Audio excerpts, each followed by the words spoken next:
Let's take you to the Middle East now. As the Hamas senior figure, the group's political leader Ismael Hania will be buried in Qatar. We can take you to these live images that we're getting from Doha. The burial is expected to take place. Hania was killed after attending the inauguration of Iran's new president in Tran. He'd actually been living in Doha though with other members of the Hamas political office, and he'll be buried in a cemetery in Lusail north of Doha after prayers in that mosque, which I assume is the Imam Muhammad bin Abdul Wahhab Mosque, which is the largest mosque in the country. We saw in pictures yesterday that thousands turned out for the funeral procession in Iran, with Iran's supreme leader Ayatollah Ali Khamenei leading those prayers for the Hamas leader. Israel has not commented on that strike which killed Hania but we heard Benjamin Netanyahu, Israel's prime minister, of course saying his country had delivered crushing blows to its enemies in recent days. Hamas has said that the death of Hania will have major repercussions on that. Let's bring in our Middle East correspondent Yolan Nell, who's in Jerusalem. So Yolan, as we're looking at those pictures from Qatar that we're getting coming in live,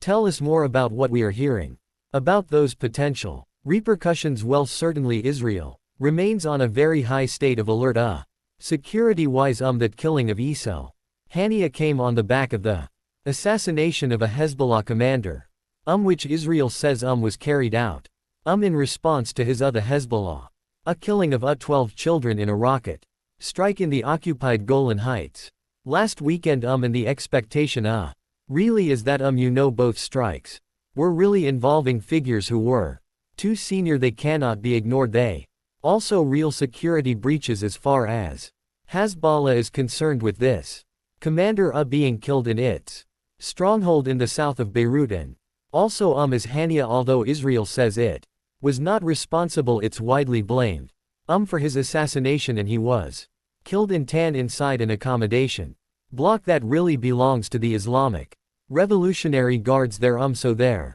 is an expectation of a real response. We had last night a speech by the Hezbollah leader Hassan N that was closely listened to. Here he talked about how the killing of its commander meant a new phase in the conflict with Israel, and he said too that there would be very well studied retaliation. He also referred to Iran. Of course, Iran is a key back of Hezbollah, also supports Hamas, and said that Iran could not remain silent with the killing of that Hamas leader on its soil.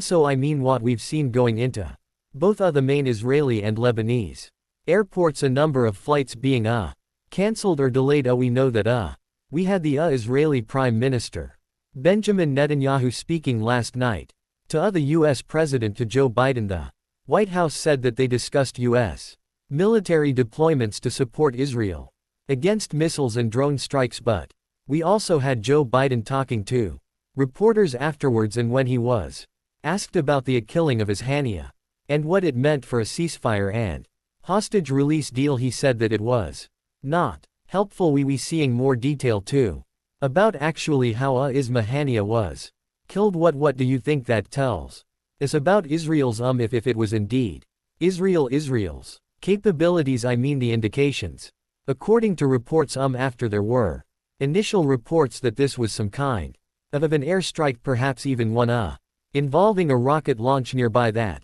the latest reports including in the New York Times quoting well-placed security officials including in Iran speaking anonymously, suggest that actually a bomb had been planted in that accommodation, which appears to have been used routinely by Ismael on his trips to Tehran, and that is what killed him and his bodyguard. It seems to have been a very precise attack, because we know that others, including other leaders of armed groups from around the region, were staying very close by and they were not affected by this. The Iranians haven't said much officially about what exactly happened here, but this does suggest a very precise intelligence operation.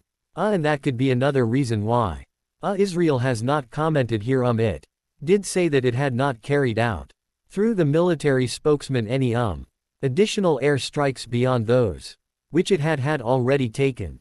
responsibility for in the region in recent days. Yolan in Jerusalem for now. Thank you very much.